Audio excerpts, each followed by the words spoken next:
watch it all the time. I love watching the OTB shows with the personalities, and then I watch when I'm at home. I've got it on watching the races, and it's great now that they've got the replay of it live. You know, like 2 or 3 minutes after post. So, you know, they flip it off in 2 minutes. I'm gonna get to see the live race. So, I always take my program home with me, and if I'm not back at the barn, I'm watching it at home. In the San Rafael, and Brother Derek, the one to catch. Stevie Wonderboy in the white colors on the outside, now coming gamely though. Brother Derek, Stevie Wonderboy. Brother Derek, no pushover, he's fighting gamely on the lead. Stevie Wonderboy calling on all his resources, but he can't get to Brother Derek. Brother Derek keeping Stevie Wonderboy at bay, and Brother Derek and Alex Solis win the San Rafael, a length and a half to Stevie Wonderboy. What a...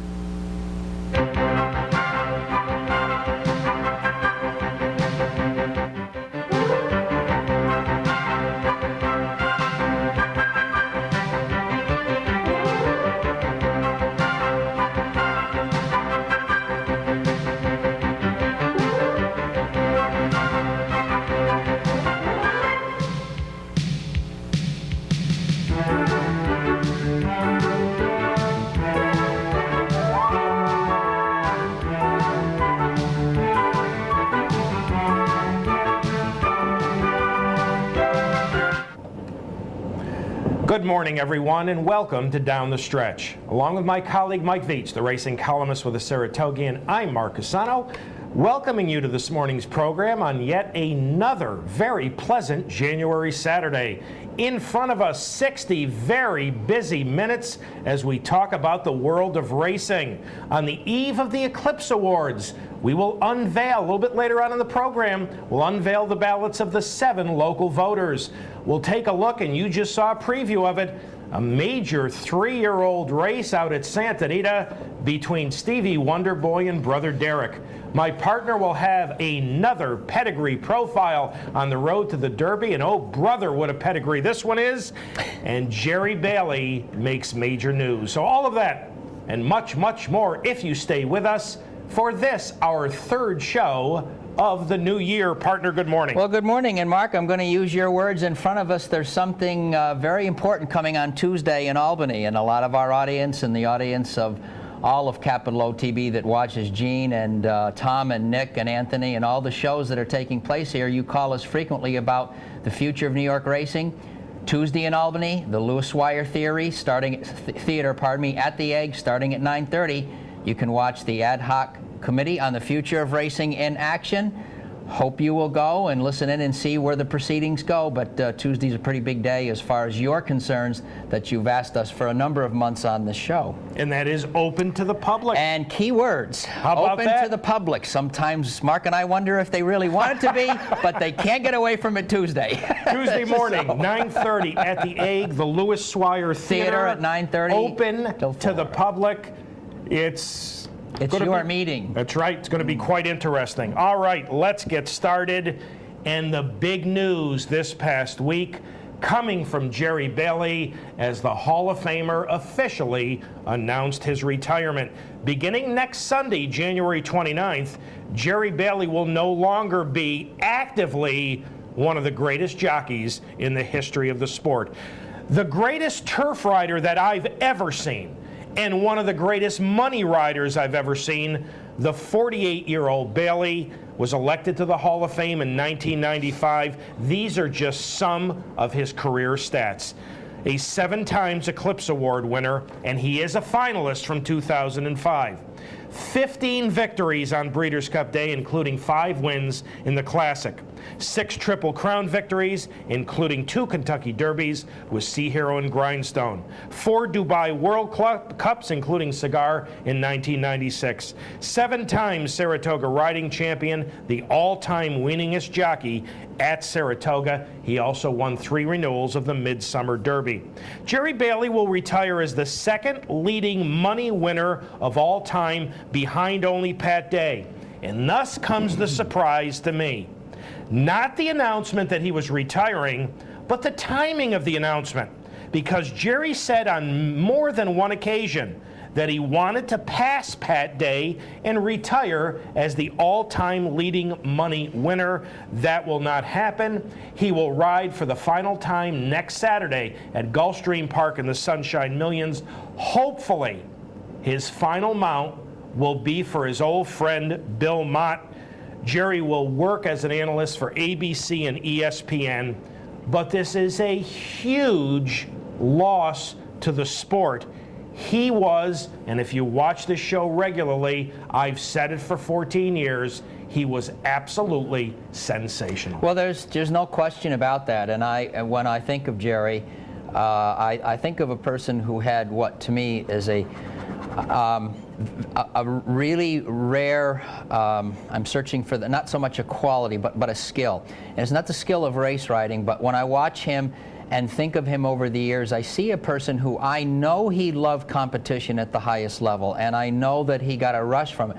But having said that, to me, Jerry Bailey is a rider who in some way, Mark, can kind of detach himself 1 or 2 degrees away from the energy charge and be coldly calculating of what's going on the track. And to me, that's something that maybe set him apart from his peers, because I think in any sport, really very few athletes, when they get to the highest part of the rush, frankly, I thought Jack Nicklaus was one in golf. When they got to the very, very crescendo of the energy charge, I can also take a step back and have this thing analyze what's going on.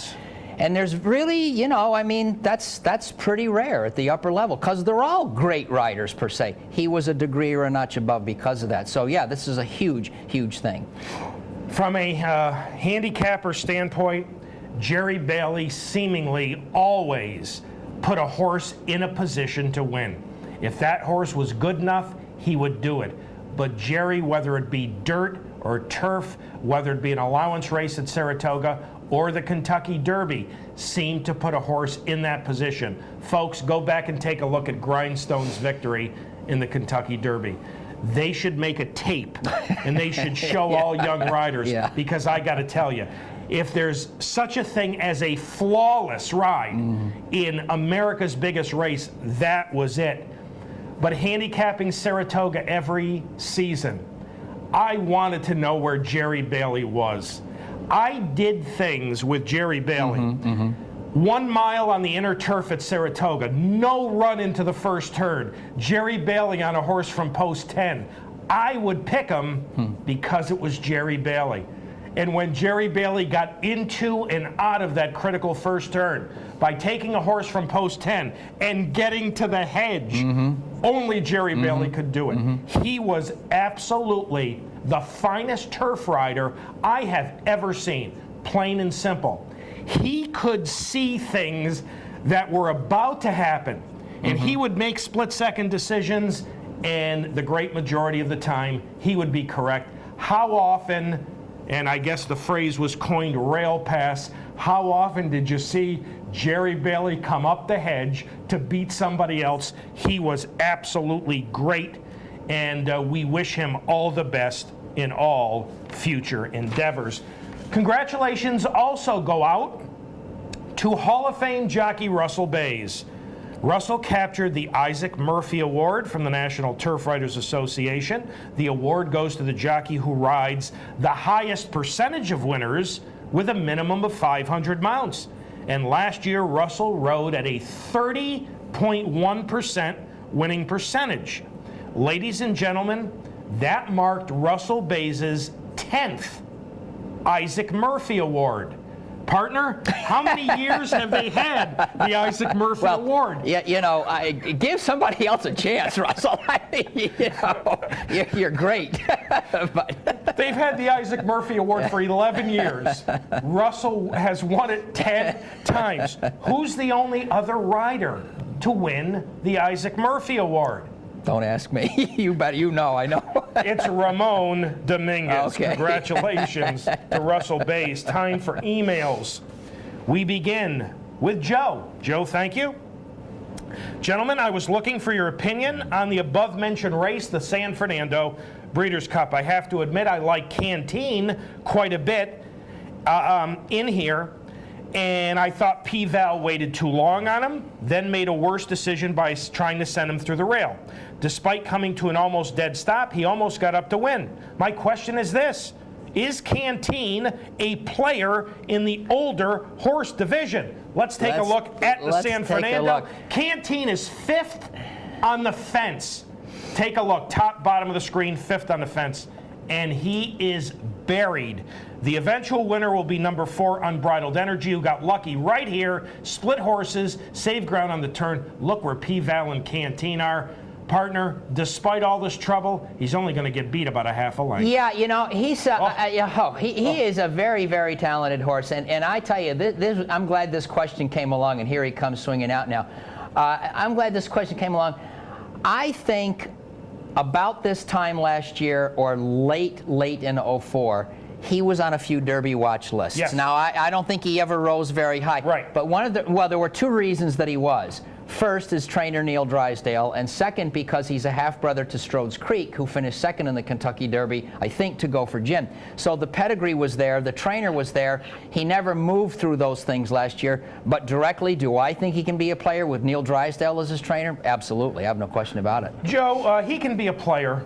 I thought this race came up very, very weak, extremely weak. As far as P-Val waiting too long on him, I mean, he had no choice. He was stuck behind dead horses on the fence, tried to get through inside, as you saw, got shut off. He was, you know, obviously the best in the San Fernando. As we know, they don't always pay off on the best horse.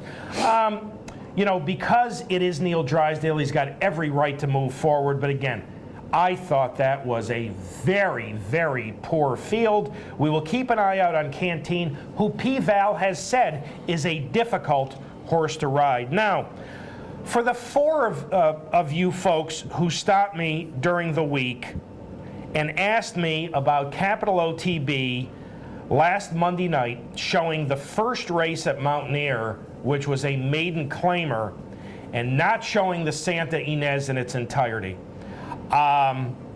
This is an official response, simply bad judgment from the technicians who worked that evening.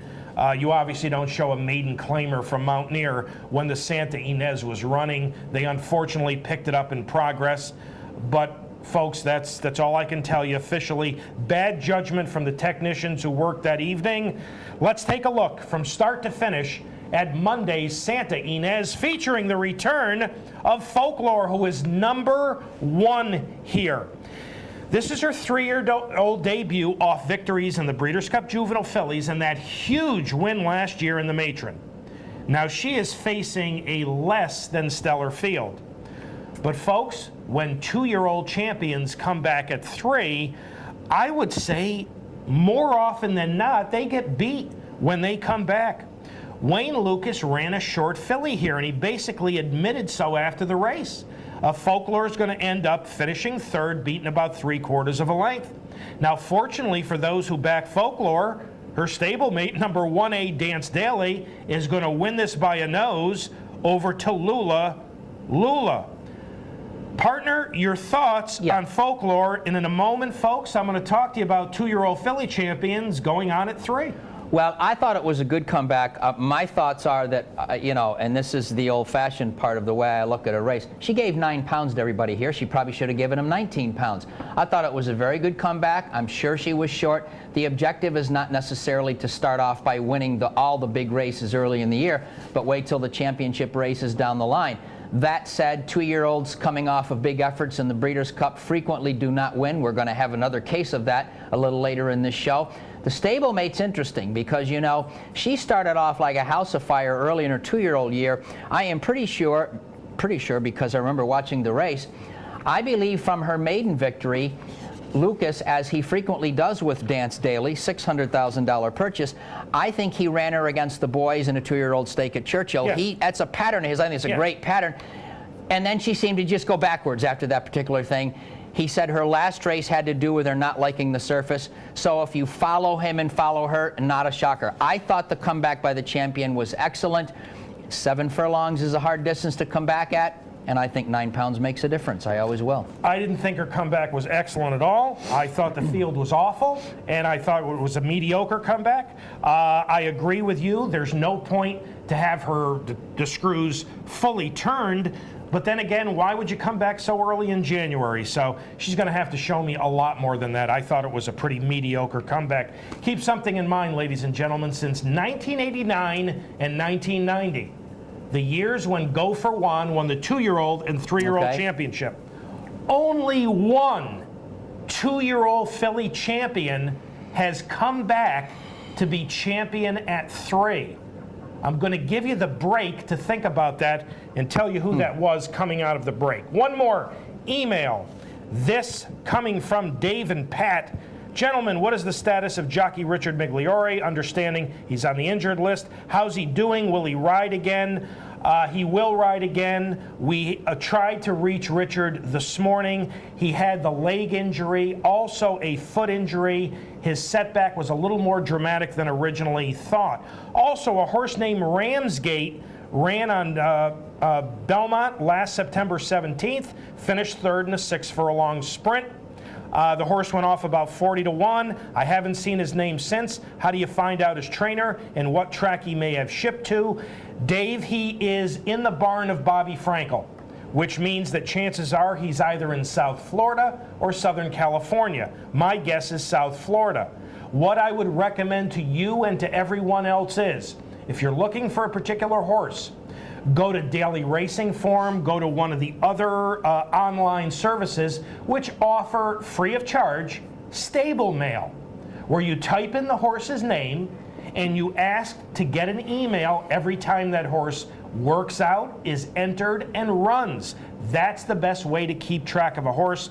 But Dave Ramsgate, at least in his maiden race, was in the Bobby Frankel barn. Thanks to all of you folks. If you'd like to correspond with us here at Down the Stretch, here are the ways in which you can do that. Through the United States Postal Service, Down the Stretch, Mark and Mike, Capital District, OTB 510 Smith, Schenectady 12305, or the most popular way at viewer mail at capitalotb.com. We are up to our first break on this morning's January 21st edition of Down the Stretch. Thank you so much for having joined us. When Michael and I return, it's our 3-year-old segment, the race of the week, the San Rafael, Michael's pedigree profile, and a look at several important allowance races from the week past, and the answer to the trivia question. All of that and more coming up right after these messages. Hello, this is Jim Bond. You're watching Down the Stretch on the Off-Track Betting Network.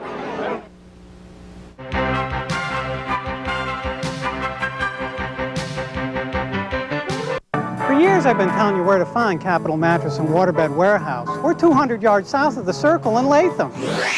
But some of you still think we're hard to find. We're not hard to find. We're right here on Route 9, right across from Latham Circle Mall. If you need a new mattress, futon, or waterbed and take the time to find us, you'll be glad you did, because you'll find a great selection of brand name mattresses at great everyday low prices. Capital Mattress and Waterbed Warehouse, we're easy to find, 200 yards south of the Circle, Latham. I was looking for some help with my divorce. It just didn't work out. We're still friends. We just wanted to get it over with. And who can afford a lawyer in a divorce? All we needed was help with the paperwork. So we went to We the People. They typed all our paperwork for one low fee. It was fast and simple. And as it turns out, we didn't need a lawyer. All we needed was a little help. We're We the People.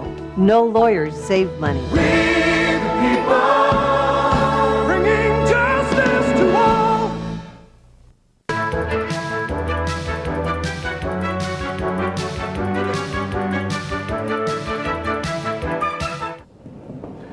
Welcome back to Down the Stretch, everyone. Mike VIETCH to my left, I'm Mark CUSANO. The trivia question: since 1989 and 1990, when Go for Wand won the 2-year-old and 3-year-old filly championships, only one 2-year-old filly champ has come back to repeat as champion the next year. Who was it? My partner got it. And in my mind, a brilliant Hall of Fame quality filly named Silver Bullet Day from Bob Baffert. She was something else. But think about some of the 2-year-old filly champions: Sweet Catamine, Half Bridled, Storm Flag Flying, Tempera, Chaluki, Countess Diana, Storm Song. None of them. That's right. Only That's right. Silver Bullet Day. All right. The major race from the week past. A big early season battle of 3-year-olds. Ladies and gentlemen, this is the San Rafael. And loading, there's the champ. Number 5, Stevie Wonder Boy. He is the 3-5 betting favorite, making his first start in 11 weeks since that impressive win in the juvenile. This is not only his debut as a 3-year-old, but his debut at 2 turns. Number 2 is Brother Derek, the handy winner of the Hollywood Futurity. He took all the late money to go off as the solid second choice at 13-10. As I told you on last week's show, a mile at Santa Anita, quick run into the first turn. Tactical speed so critical to get into and out of that first turn in position. Brother Derek is going to control the pace. 23-2, 46-4. He's going to be pressed by Wanna Runner, who was very hot. He got nervous in the post parade, and Stevie Wonder Boy at the back of the pack under Garrett Gomez. Brother Derek is going to turn in after a half in 46-4. He's going to spurt his third quarter in 23-3. And Stevie Wonder Boy is going to have to launch his rally from quite far back. And momentarily in upper stretch, he loomed a threat. But just as quickly, Brother Derek would spurt away for a very solid length and a half score. Partner, it is my strong feeling that both colts ran very, very well, and you cannot consider this a surprise. Oh, no. And a key part of the race is a really, really stern third quarter in 23-3. And unfortunately, that's happening as Stevie Wonder Boy decides that he has to get going and get in touch with the leader. I'm impressed with both. This is a race that, to me, you could watch several times and get something out of it. One of the lasting impressions I have is that these two colts right here, in my mind, are really almost distancing themselves, not just from their rivals, but maybe from the rest of the Derby crop. I think these are two very, very good horses. Let's take the winner first, okay? He's got an advantage. He's only been off for 28 days. Stevie Wonder Boy's been off for 77 days. So if you take Brother Derek's 28 days and you say, well, okay, he's got a recency advantage, he runs his race. I think it was an extremely strong performance. And the more you watch the last furlong, the more you think, gosh, does he have another furlong left from which Stevie can catch him? Now let's take Stevie. He's off for 77 days by design. There's not tremendous pressure up front. He's got to get going from here. He runs very well, and he runs like a horse who needed the race. If you're a Stevie Wonder Boy fan and you need the race, this is an absolutely perfect comeback. So in either case, both of these colts ran very good performance. To me, it's also good that this is not, I was thinking of a couple years ago, Mark, when we watched Read the Footnotes come back and go just bang, bang against some guy. Yes. And really, his Derby dreams were over after that. 2nd of June, I think. 2nd of June. I watched these two and get the impression that there's a lot left for the next time around. I am thrilled that they are scheduled to meet on March 4th. So both look like they'll improve. Whichever one you like, you got a lot to be proud of. It's... Man, to have this kind of a race in the first part of January, you got to be kidding me. These guys are really, I think, at the head of the class. There's no question about that. And if you watch the stretch run again, both Alex Solis aboard Brother Derek and Garrett Gomez aboard Stevie Wonder Boy, neither of them punished their horses. I mean, it was a handy win by Brother Derek. Alex had plenty of gas left in the tank. And Garrett, in upper stretch, I told you momentarily, it looked like he had a shot at him, but Garrett never punished him after that. I think both camps have got to be very, very pleased. I know Dan Hendricks, the trainer of the winner, is thrilled. I think certainly Doug O'Neill, the trainer of Stevie Wonder Boy, would have liked to have won the race, certainly. But I think he's got to be very, very pleased with the way the race set up and that performance. But anytime you get a quick run into that first turn, a horse who gets in and out of that first turn in position has a huge advantage. Brother Derek had a conditioning advantage. So no major surprise there, but both horses ran extremely well. All right, time for pedigree number 2 of the 2006 season within this pedigree profile.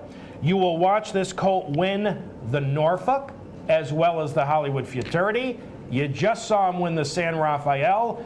Will this pedigree be the benchmark for the 2006 season? Here's Michael's look at the pedigree of Brother Derek. Well, it might be based upon the last couple Derby winners. Brother Derek, bred by Mary Caldwell in California, owned by Cecil Peacock, trained by, as we mentioned, Dan Hendricks. Last purchased as a 2-year-old for $275,000 at Barrett's March in California. To me, Brother Derek is a very, very interesting pedigree specimen. I think you'll agree with me as we go on. His sire is Benchmark, a son of Aladar who stands in California and who is a very popular sire in the southwest corner of the United States. Benchmark won the Goodwood and San Bernardino handicaps at 9 furlongs and the Del Mar Breeders' Cup at 8 furlongs. He was second to Northern Affleet, the sire of Affleet Alex, in the San Diego handicap. Benchmark is a half-brother to Tranquility Lake, the millionaire mare who was a multiple Grade 1 winner in the Yellow Ribbon at 10 furlongs and is herself a half-sister to Caveat, winner of the Belmont Stakes. So we can say with all certainty that Benchmark, the sire of Brother Derek, was bred to be a good horse, and he was a pretty good horse. Benchmark is the sire of Silent Size, winner of the Grade 1 Santa Anita Oaks at 1 1/16, and Standard Setter, winner of the Grade 3 Golden Gate Derby at the same distance. That, coupled with his race record and his pedigree, gives him a 9.5 as a sire. There's nothing wrong with that number at all. Here's where things get interesting as far as I'm concerned. Brother Derek is out of Miss Soft Cell by Sia Kalem, who has also produced Brother Derek's full brother, Don't Sell Me Short, an earner of more than $400,000 as a California-bred stakes winner and placed in the Grade 2 Las Barrera at 7 furlongs. Brother Derek's second dam is Solomenti by the Rugged Runner Relaunch, a stakes winner at 2 who placed in the British Columbia Oaks at 1 1/8 at age 3. His third dam, Gavel Gertie by Flit 2, is the Grand Dam of Mahisha, who placed in the Fort Spring Stakes at Keeneland, going 7 furlongs. This family includes Lookin' Like a Lady, winner of the Alki Breeders' Cup at 9 furlongs at Golden Gate, Shea, winner of the Arches of Gold Stakes at 6 furlongs at Golden Gate, and Take a Giant Step, who placed in the Evergreen Handicap at Long Acres at 6.5 furlongs. It is a family tilted toward middle distances and gets 8.5 for the mother's side. Brother Derek is quite interesting is that he is inbred to Raise a Native rather closely. His great-grandfather is Raise a Native, the apocal sire whose line also includes Affirmed, Fabiano, Unbridled, Fusaishi Pegasus, Gulch, Seeking the Gold, and King Mambo. Raise a Native is also the grandfather of Sia Kalem, the broodmare sire of Brother Derek, and thus he is the great-grandfather of Brother Derek's mother, Miss Soft Cell. This is a very, very interesting pedigree inbred to a powerful influence named Raise a Native. Mixes of speed, reminders of the possibility of Brother Derek doing just what he did last week, making a mile look easy and tempting you to think he can stretch. Brother Derek, 4 for 6 thus far, the winner of the San Rafael, which I could care less that the committee says it was a 2, it was a 1. The Hollywood Futurity, the Norfolk. This is interesting. He is owned by Cecil Peacock, whose silks are very similar to the NBC, the old NBC logo of the Peacock. Okay. Okay. I don't think NBC is going to allow Cecil Peacock, if Brother Derek makes it to the Derby, to use those silks, which I think is absolutely insane. Dan Hendricks trains, Mary Caldwell bred, the VIETCH rating of 9.5 on top, 8.5 on the bottom for an overall for Brother Derek of 9.0, which under our system says beautiful right up to 1 1/8. Yeah. All right. And he left you with that, that tantalizing look that, I can go a little bit longer. He's a nicely bred horse for what he's done. Michael has done 2 pedigrees thus far. Let's take a look and compare them. Stevie Wonderboy at 9.275, Brother Derek at 9.0. According to those pedigree numbers, you would think that once they get beyond 1 1/8, that Stevie might have the slight edge. They are scheduled to meet next on March 4th in the Santa Catalina. That race is 1 1/16. So Stevie's going to be chasing him again. I think so. On March 4th. I think so. All right. Thank you, partner, for that pedigree look at Brother Derek. Now, no surprise, in my opinion, in the San Rafael. But the next performance was a surprise to me. We are about to take a look at the Risen Star. And moving to the lead on the outside is number 4, Lawyer Ron, making his 11th career start. I completely missed Lawyer Ron coming into this race. That's because he has gone through one of the most unusual series of races I've ever seen. He's about to win this by 8 1/4. Folks, out of his first 10 starts, 5 of them were on turf. He never finished first or second on grass. Why in God's name did they continue to run him on grass? Because on dirt, recently, he's been unbeatable. This is one big performance. He's really a husky animal, and he's trained by a guy that we like, Bob Holthus, and if that name doesn't ring any bells, he's a Midwesterner who travels the circuit out here. But last year, he had a pretty good colt named Greater Good, who he brought up to the Arkansas Derby. I think was his first loss at the season at Oakland last year. But this guy just ran right off the dirt here last week. And if you like this type of thing, you got to keep him in mind. Bob Holthus isn't afraid to run his horses, and sometimes we say the horse with the most experience does well at the Derby. He's going to have a few more starts than everybody else on Derby Day, and if he looks physically fit to do it, we'll see about the class thing down the road. If Lawyer Ron stays sound, we're going to have Bob back on the show. I'd love it. And I got to ask him, why the heck did you keep this horse on grass? Because his last 3 starts, an off the turfer, they still tried to put him on grass. The race came off the turf. He won by 10 3/4. Then they shipped him to Evangeline for a minor stakes called the Diamond Joe. He won by 8 1/2. Then the Risen Star, he won by 8 1/4. As much as I enjoy turf racing, I don't think Lawyer Ron should ever go back to grass because obviously the proper surface for Lawyer Ron is dirt, and that was a very big effort. All right, that takes care of the stakes action for the 3-year-olds. Now some allowance races, which could turn out to be rather important down the line. Beginning with the 4th race last Saturday at Gulfstream Park, a non-winner's 2 other than at 6 1/2 furlongs. Focus on the back of the pack. The eventual winner is last, number 3, Rehoboth. Next to last is number 2, Fabled, the colt who I liked. The winner, despite never having been worse than 4th on dirt, and that came in stakes races, was a big price in here at 11 1. And he's going to go on to a pretty easy score by 3 3/4 over Fabled, who just doesn't have his act together. And he didn't like getting crowded at all. And Fabled's got to get over that. The winner, and folks, get used to this phrase for the next 3 or 4 minutes. The winner's a full brother to Silver Wagon, winner of the Grade 1 Hopeful Stakes. Fabled needs some more seasoning. Yes, he does. He leaned on horses. He did that at Churchill Downs when he won an allowance race. He's had some shin problems, and that might have something to do with it. I did not know that. And but yes, that's right. You know, Nick's got to get him straightened out. The winner trained by Frank Gomez and ridden by Javier Castellano. One of the very, very good things about Gulfstream is if you have a late developing 3-year-old, you're always going to find allowance races. Got a lot of them there. Gulfstream does that. You just saw an allowance race on Saturday, sprinting. On Sunday, 2 allowance races. The first race, number 7, non-winners of a race other than at 1 1/8. The eventual winner is number 7, 5th on the fence in the Live Oak Silks. He's an Old Salt. Number 9 is the favorite Sun River, moving up wide. He is no less than a full brother to a Shadow. Now, he's an Old Salt coming off a Calder maiden win, Sun River coming off an Aqueduct maiden win. The outside post hurt Sun River. He was wide almost every step of the way. He's an Old Salt, is going to wear him down through the stretch to win by 3/4.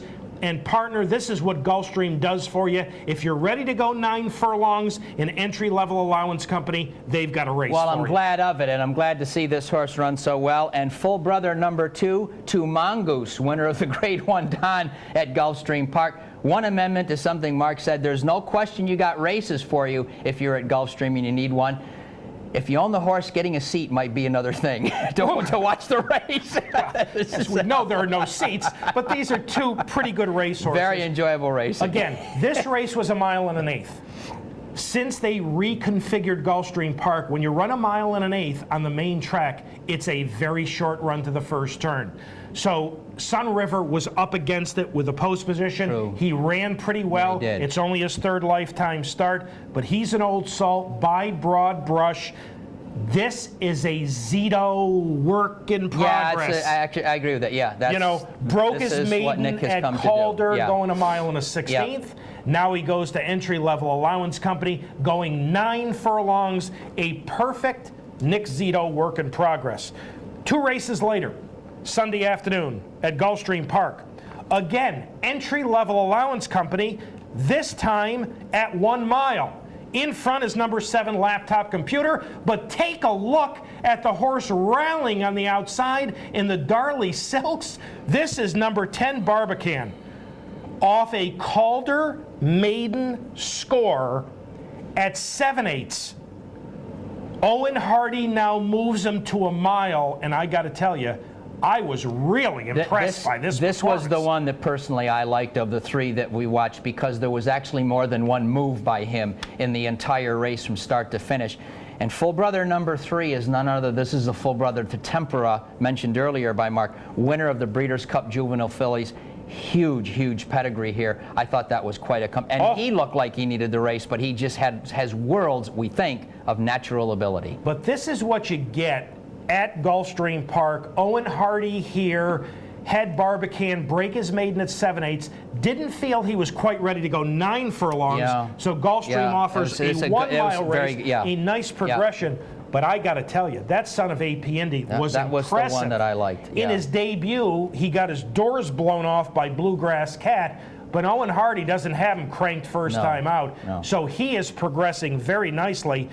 The mile in 1:35 4. Okay. That's racehorse time. All right. So that looked good. Now, yesterday at Santa Anita, they ran an entry-level allowance race for 3-year-olds at 1.16 miles.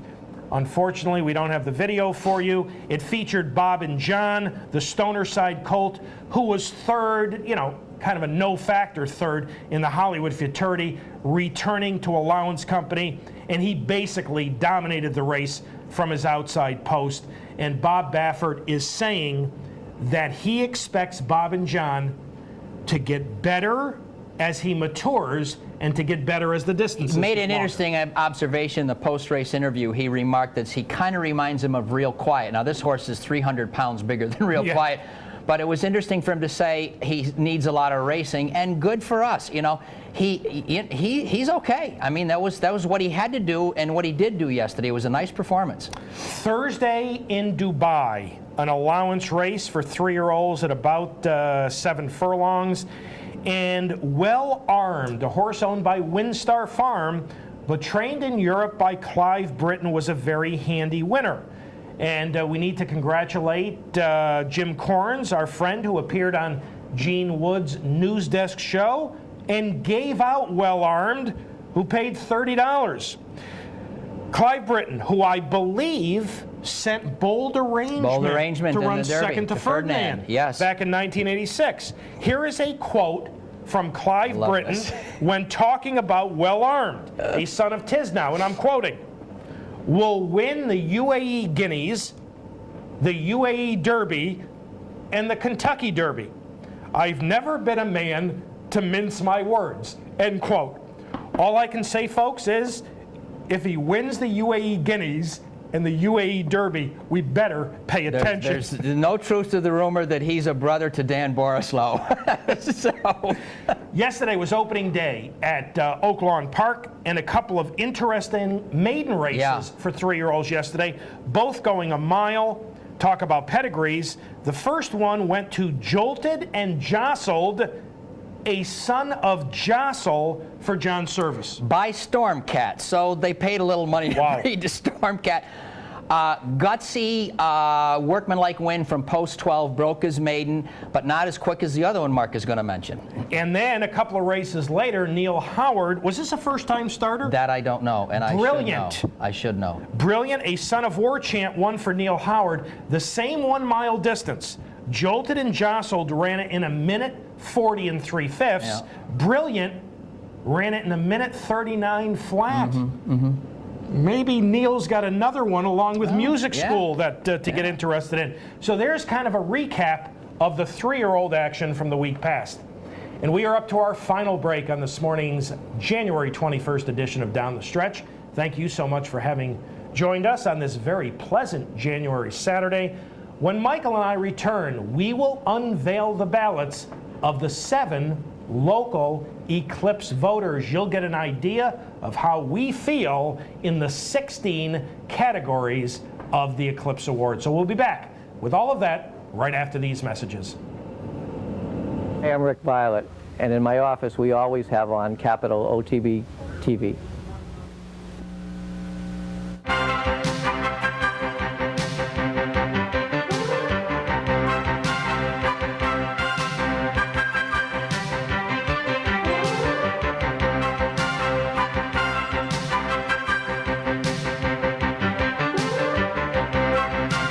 Spent a couple of years in various colleges, but I never found anything that interested me.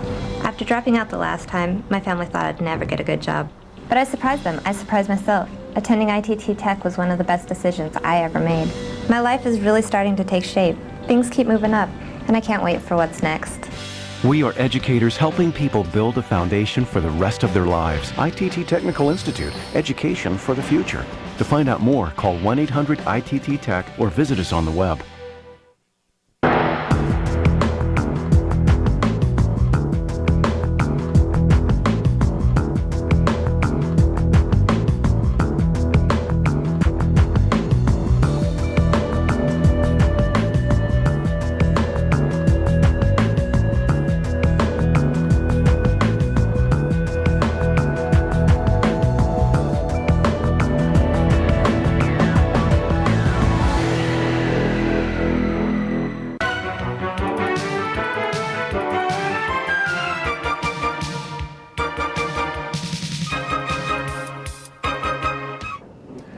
Welcome back to Down the Stretch, everyone. Mike VIETCH to my left. I'm Mark CUSANO. We just received a call from Richard Migliore, and earlier I read an email from Dave in Ballston Lake asking about the MiG. Well, here is the literally up-to-the-minute status of Richard Migliore.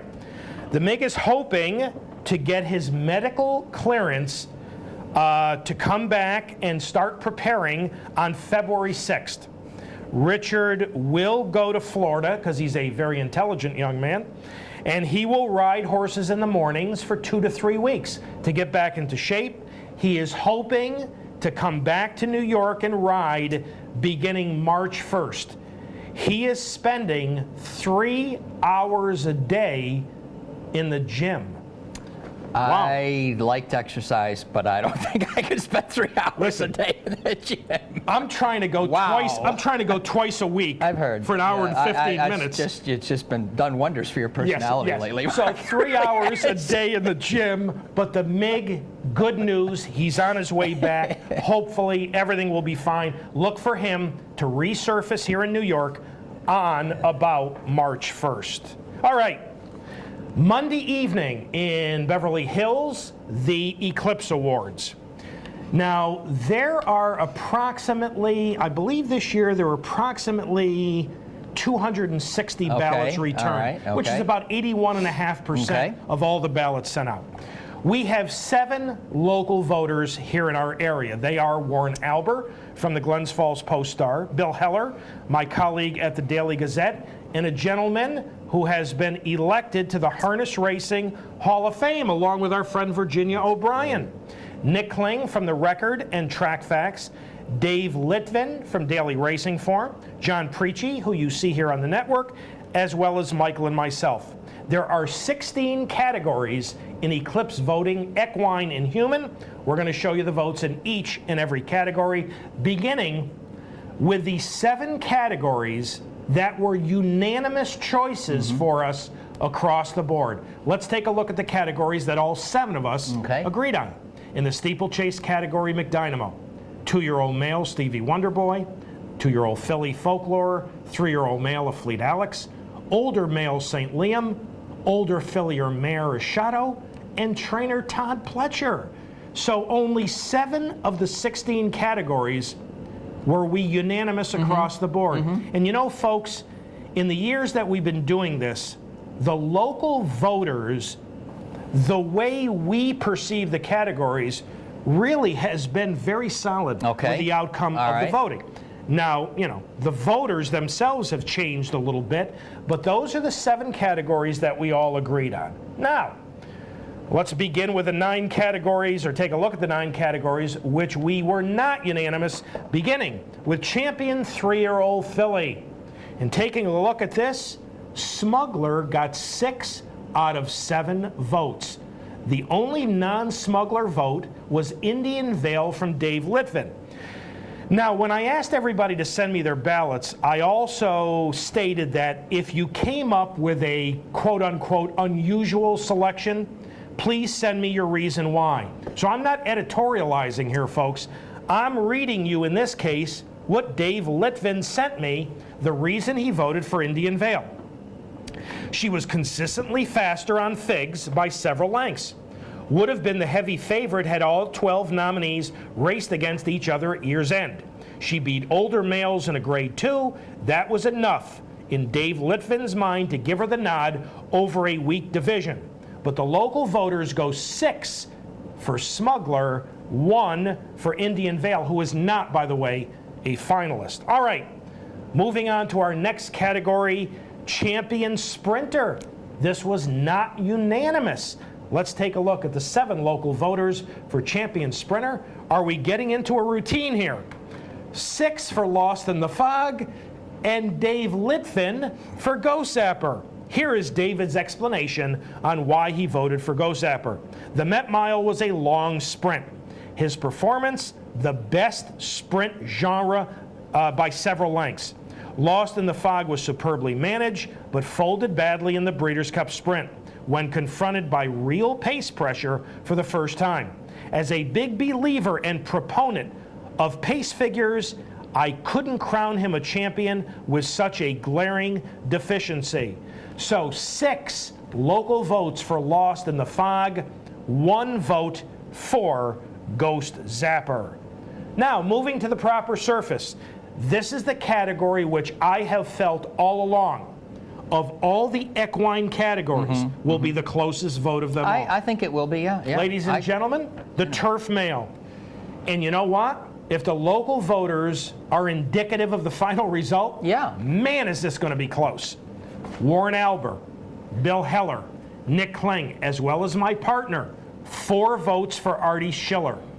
Dave Litvin, John Preachy, and myself, 3 votes for Leroy de Saint-Amand. Partner, I've said it before, it's unusual in itself that we've got this category, and Scirocco's the other finalist, but this category figures to come down to 2 middle distance runners. 2 middle distance rivals, two in the Breeders' Cup Mile, and believe me, if I don't pick the winner here, I will tip my hat to Leroy de Saint-Amand. It really was very, very difficult. I just simply picked, well, there was one head-to-head. It turned out that way. Right. Leroy had an excuse, but I try not to make things on what-ifs or excuses. And they both deserve it, and that's really the way I feel about it. And I've said to you folks on an earlier show when we unveiled our ballots, if we were able to split votes, I would have split my vote between. One. That is as close as I think these 2 horses are. But come next Tuesday, when you take a look at the vote totals in your local newspaper, there is no doubt in my mind that of all the equine categories, not the human categories, but of the equine categories, this will be the closest vote. Locally, it's 4 for Artie Schiller and 3 for Leroy de Saint-Amand. The next category, surprisingly, was not unanimous. I really thought champion turf female would be unanimous, but it wasn't. Let's take a look why. In the turf female category, we have 6 local votes for Intercontinental, the overpowering winner of the Breeders' Cup Filly and Mare Turf. And our colleague John Preachy voted for Ouija Board, who was second in that race. John said he voted for Ouija Board on the basis of her worldwide wins.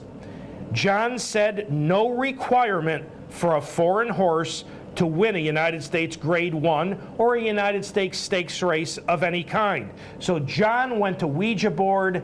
The other 6 of us went to Intercontinental. Partner, I don't really think this category is going to be very close. I don't either. I think it'll come as reflected on the screen. All right. Now, let's take a look at the human categories. And remember, the one unanimous across-the-board vote was for Todd Pletcher for trainer. Taking a look at breeder. Let's take a look at how the 7 local voters went for Breeder of the Year. Warren Alber for Live Oak, Bill Heller, Nick Kling, Dave Litvin, and my partner for Adena Springs, and John Preachy and myself for Edward Evans, who bred the likely horse of the year in St. Liam. Partner, I think, as we see here, Adena Springs got 4, Edward Evans 2, Live Oak 1. Adena Springs, the pretty heavy favorite I in this think category. for the 2nd or 3rd year in a row, actually, yeah. So the local voters give the edge to Frank Stronach's Adena Springs. Now we're about to take a look at the outstanding owner of 2005. If the local voters are any indication of the overall national vote, I've got no idea who's going to win this category. Well, let's take a look at the 7 local voters. Now, Warren Alber didn't vote in this category. He said he didn't feel that he was unsure of the criteria for this category. Of the other 6 voters, we have 6 different selections. Bill Heller went for the Phipps stable. Nick Kling went for Michael Gill. Dave Litvin for Live Oak Plantation. John Preachy for Cash's King stable, the owner of A Fleet Alex. My partner for Eugene Melnick. And I went for William Warren Jr., the owner of St. Liam. Partner, how about that? With Warren abstaining, 6 local voters. 6. Well, it is hard. I mean, it is hard. There's no question about it. And you just, you know, if one of those 6 wins it, I'm okay with that. I mean, it's very, very hard to decide there. Really. Well, I believe the 3 finalists there are Michael Gill, Eugene Melnick, and either Live Oak or the Phipps. I don't remember. Okay, yeah. So I have a feeling, this is just a feeling, and I happen to disagree with this. I have a feeling that Michael Gill is going to win on the basis of his overall numbers. But I have never viewed the Eclipse Awards voting as quantity. I've always viewed it as quality. And I don't know if he won more than 1 stakes race the whole year.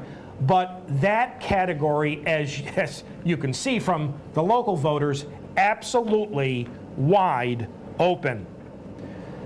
Who was the finest jockey of 2005 as viewed by the 7 local voters? Well, let's take a look as John Velasquez bids for his 2nd straight win in this category. 5 of the 7 voters went for John Velasquez. Bill Heller went for Edgar Prado, who he thought had a better overall year, and Nick Kling went for Jerry Bailey.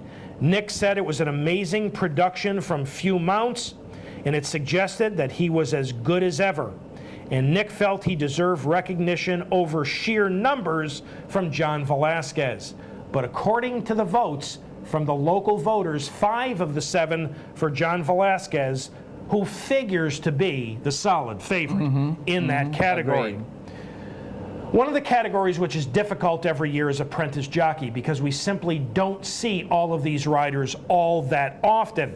So you sometimes get an interesting mix. Let's take a look at the votes for the 2005 Outstanding Apprentice Jockey. Again, Warren Alber said he didn't see enough of the apprentices and decided not to vote.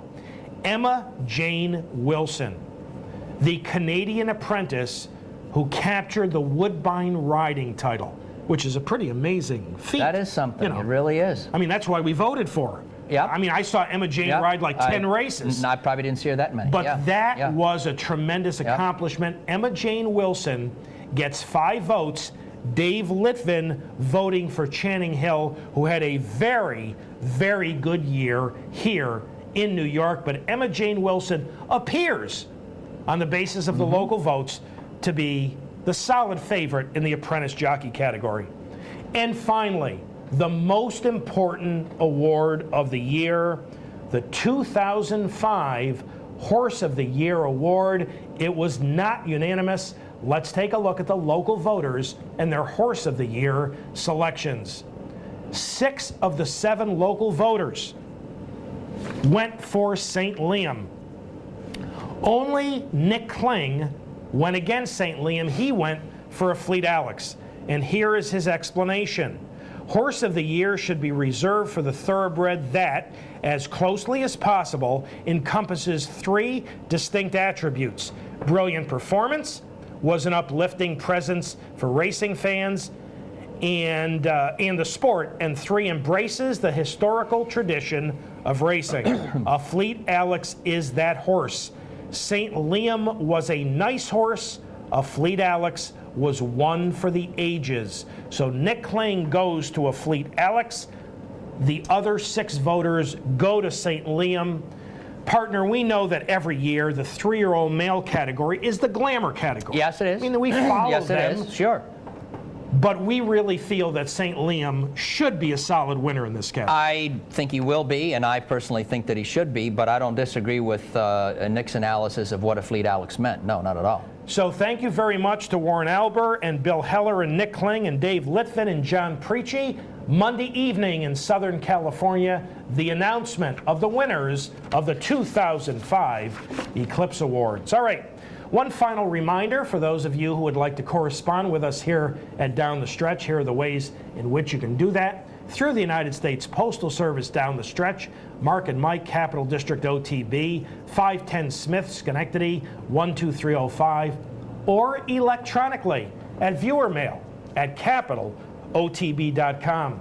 And a couple of final reminders this coming Tuesday in Albany. Yes, at the Egg, 9:30, the Swire Theater, the public hearing of the Ad Hoc Committee on the Future of New York Racing. Please see what folks are talking about. It is open to the public. Tomorrow in Louisiana, the return of Happy Ticket. Good. All right. Oh, that terrific. should be All fascinating. Right. Remember, poor performance in the Breeders' Cup Distaff. Really, her only poor performance of the year. Had some problems with her throat, with her breathing. Underwent corrective surgery. She's coming back off a series of very fast workouts. Normally, I don't get too excited about extremely fast workouts, but we know she's one classy filly, and I think she's in against State Bred. That's good. So That's we'll good. show you Happy Ticket on next week's show. Also next week is Sunshine Millions Day at Gulfstream Park and Santa Anita. 4 races at each venue. And more importantly, it is scheduled to be the final day of racing for Jerry Bailey. So again, I hope that his final mount on Saturday is for Billy Mott, because how much success have those gentlemen had? That's as appropriate as it could be. And I also hope, and it looks like it's going to be the case, I hope that he walks away healthy, good going, Jerry. That's most important, and not many do. So it's going to be a big thing, no question about it. And if there are any important 3-year-old races this upcoming week, including important allowance races, we will try our best to get them to you on next week's show. And yet another pedigree from my partners. So far, we've got Stevie Wonderboy at 9.275 and Brother Derek at 9.0. We'll see what is in store next week.